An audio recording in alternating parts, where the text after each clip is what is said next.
Bonjour et bienvenue dans cette nouvelle vidéo de géographie destinée au troisième. Nous allons voir aujourd'hui comment la Réunion atténue-t-elle les difficultés liées à son insularité. Cette leçon est un peu particulière. Je veux la dédier à Kenza et Kiliana. J'espère que tout se passe bien dans leur nouveau collège. C'est en pensant à elles que j'avais décidé de travailler sur la Réunion. Alors, tout d'abord, on analyse les termes du sujet. Qu'est-ce que c'est que l'insularité, qui est le mot-clé de notre sujet?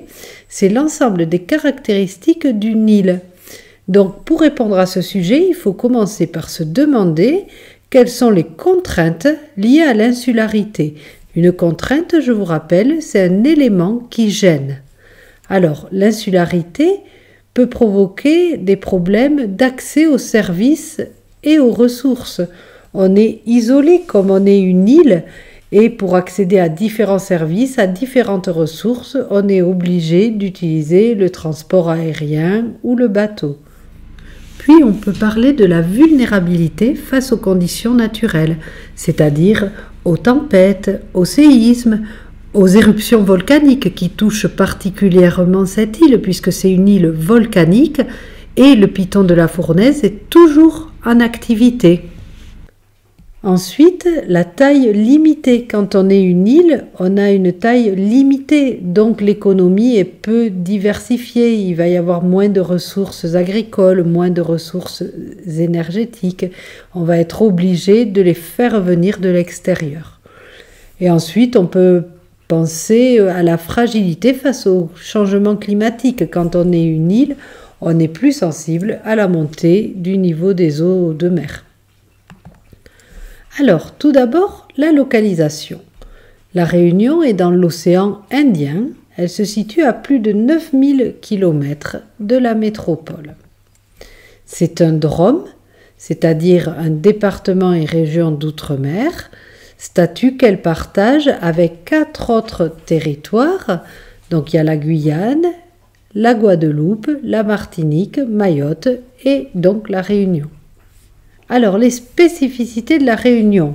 Donc, sa taille est réduite. Il y a moins de 80 km de largeur maximale. La population est surtout concentrée sur les littoraux, sauf sur la côte est.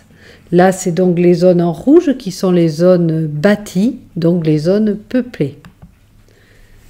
Au niveau de la démographie, c'est-à-dire de l'étude de la population, on peut constater que l'indice de fécondité, à savoir le nombre moyen d'enfants par femme, la part des jeunes et le taux de chômage sont plus élevés qu'en métropole.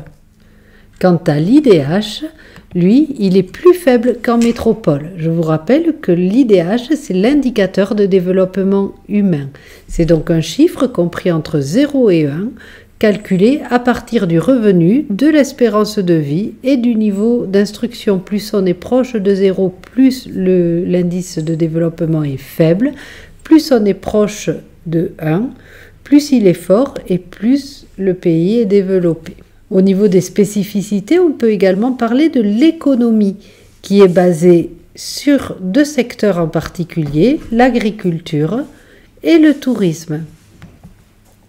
Alors, le premier moyen de surmonter ou du moins d'atténuer les difficultés liées à l'insularité, c'est de moderniser les infrastructures de transport. Les infrastructures de transport, c'est l'ensemble des constructions qui permettent la circulation. Alors, quand on parle de la Réunion, on pense pour les infrastructures de transport à la nouvelle route du littoral qui a été ouverte le 1er mars 2023 après 8 ans de travaux. Donc cette route a pour objectif de fluidifier la circulation car l'ancienne route du littoral était souvent embouteillée et également de la sécuriser car il y avait des éboulements fréquents qui coupaient la route. Alors, cette route a été financée par la région principalement, mais également par l'État et elle a reçu également des subventions de l'Union européenne. Il faut savoir que les DROM, comme ils appartiennent à la France, font partie de l'Union européenne, même s'ils ne sont pas sur le continent européen. On appelle cela des régions ultra-périphériques pour l'Union européenne et ils ont donc des subventions qui leur sont propres. Au niveau toujours des infrastructures de transport, on peut parler de l'agrandissement de l'aéroport Roland-Garros, puisqu'un nouveau terminal a été construit en 2022. Alors le transport aérien est vraiment essentiel pour atténuer l'insularité. Quand on est une île, les routes, ça peut concerner que la circulation à l'intérieur de l'île. Mais quand on veut sortir de l'île, on est obligé d'utiliser le transport aérien ou le bateau. En dernière partie, on va voir la forte dépendance vis-à-vis de la métropole. Alors, comme la plupart des DROM, la Réunion est dépendante économiquement de la métropole. Tout d'abord parce que les principaux clients du tourisme, ce sont les habitants de la France métropolitaine. Le tourisme à la Réunion est assez peu internationalisé.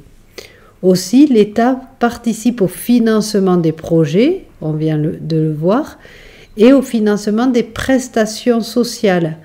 Alors, l'État doit assurer la continuité territoriale dans ces territoires ultramarins.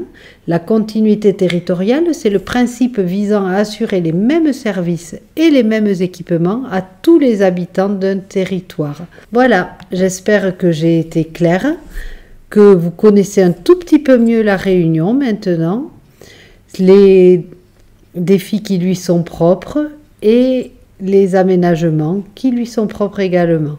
Je vous souhaite de bonnes révisions et je vous dis à bientôt.